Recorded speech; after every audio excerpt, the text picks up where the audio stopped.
नवीन गृहप्रकल्पाबरोबरच पुनर्विकास योजनेत नागरिकांची फसवणूक होण्याचं प्रमाण वाढलं आहे, तर खाजगी प्लेसमेंट सर्व्हिसच्या माध्यमातूनही बेरोजगार तरुणाची फसवणूक होत आहे.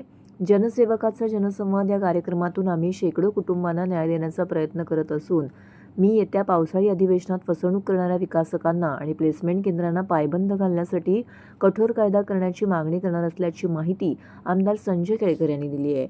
भाजपाच्या खोपट येथील कार्यालयात दर सोमवारी आणि शुक्रवारी आमदार संजय केळकर यांचा जनसंवादाचा जनसंवाद हा लोकांच्या समस्या सोडवणारा कार्यक्रम होत असून केळकर यांनी आर्थिक फसवणूक रोखण्यासाठी आगामी अधिवेशनात वाचा फोडणार असल्याची माहिती दिली आहे. ठाणे शहराला घरासाठी पहिली पसंती मिळत असल्याने ठाण्यात नवीन गृहप्रकल्प आणि पुनर्विकास योजना मोठ्या प्रमाणामध्ये सुरू आहेत.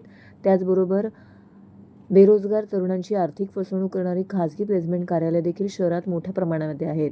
या व्यवसायाला कोणतीही बंधनं नसल्याने कोणीही हा व्यवसाय सुरू करू शकत आहे. नोकरी देण्याच्या आमिषाने आणि घर देण्याच्या बहाण्याने लाखो नागरिकांचे कोट्यवधी रुपये फसवण्याचा प्रकार जो आहे तो या ठिकाणी घडत आहे. याबाबत भाजपच्या युवा मोर्चाने आक्रमक पवित्रा घेतला असून अनेक ठिकाणी धडक देऊन तरुणांना न्याय मिळवून देण्याचा प्रयत्न करणार आहेत. व्यवसायावर कायदेशीर निर्बंध यावेत यासाठी देखील पावसाळी अधिवेशनात कठोर कायद्याची मागणी करणार असल्याचं केळकर यांनी म्हटलं आहे. नाही, आता आज पाऊस असून देखील आम्ही इथं येऊन बसलो आहे आणि सोमवार आणि शुक्रवार नियमाने या ठिकाणी आपण लोकांना भेटीसाठी उपलब्ध राहतो.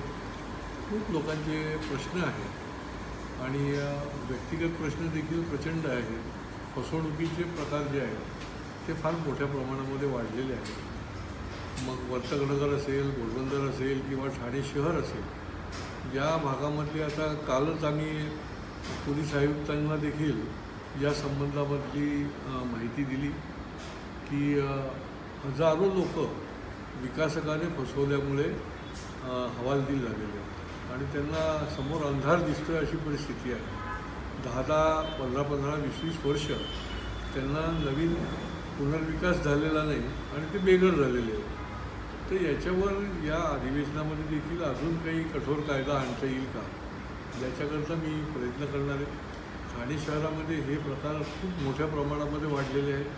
कारण की कोणालाही पहिल्यांदा राहायला येत असेल तर फर्स्ट डेस्टिनेशन जे आपण म्हणतो ते ठाणे आहे आणि त्याच्यामुळे या ठिकाणी येतात.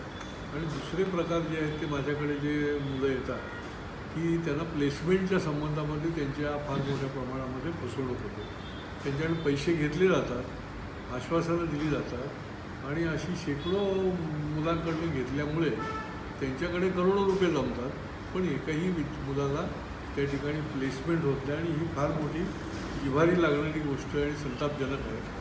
त्याच्यावर देखील आम्ही प्रकाशझोत टाकला. आमच्या युवा मोर्चाच्या कार्यकर्त्यांनी अनेक ठिकाणी धाडी पण टाकल्या, पण त्या संबंधामध्ये देखील पुढच्या काळामध्ये एक विशिष्ट कायदा देखील आणायला लागेल की जेणेकरून अशा प्रकारची फसवाफसवी जी आहे त्याला पायबंद बसेल. साहेब, ठाणे स्टेशन परिसरामध्ये असे प्लेसमेंटची मोठमोठी कार्यालय आहेत आणि त्या कार्यालयाच्या माध्यमातून लाखो बेरोजगारांची फसवणूक होते आजही. नाही, त्याच्याकरता आम्ही काही सील पण केली. काही ठिकाणी जाऊन त्या ठिकाणी त्यांना जाब विचारून पैसे परत देखील करायला लावले. अशी शेकडो फसवणूक झालेल्या मुलांना पैसे परत मिळवून देण्याचंही काम जरी आम्ही केलेलं असलं तरी देखील संख्या मोठी आहे. रोज हजारोने मुलं जी आहेत हे प्लेसमेंटच्या नावाखाली त्यांची फसगत होते, फसवणूक होते. आयुक्तांना देखील आम्ही त्या संबंधामध्ये आमच्या युवा मोर्चाच्या तरुणांना घेऊन निवेदन देखील त्यांनी दिलं होतं. पण याच्यासंबंधी काही कठोर कायदा देखील आणण्याची गरज आहे.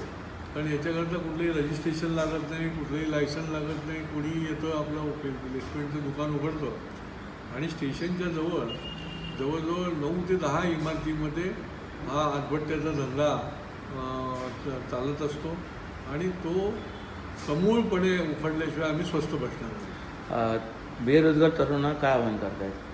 मी शेवटी बेरोजगार तरुणांना मी आव्हान करेन की बाबांनो, सोशल मीडियाच्या जमान्यामध्ये आपल्याला निरनिराळी प्रलोभनं दिली जातात. काही जाहिरातीच्या माध्यमातून देखील आपल्याला त्या ठिकाणी फसवणूक केली जाते आणि त्यामुळे त्या ठिकाणी नीट तपासल्याशिवाय कुठली गोष्ट करू नका आणि तपासल्याशिवाय ताबडतोब पैसे देऊ नका कोणी काही सांगत असलं तर. आणि त्यातून देखील जर तुम्हाला शंका येत असेल तर पहिल्यांदा आमच्याकडे या, आम्ही तुम्हाला योग्य ते मार्गदर्शन आणि माहिती देऊ, तरच तुमची फसवणूक होणार नाही. आणि त्याच्यामुळे याच्यासंबंधी फार काळजीपूर्वक असं या प्लेसमेंटच्या ठिकाणी आपण नोकरी मिळवण्यासाठी जा.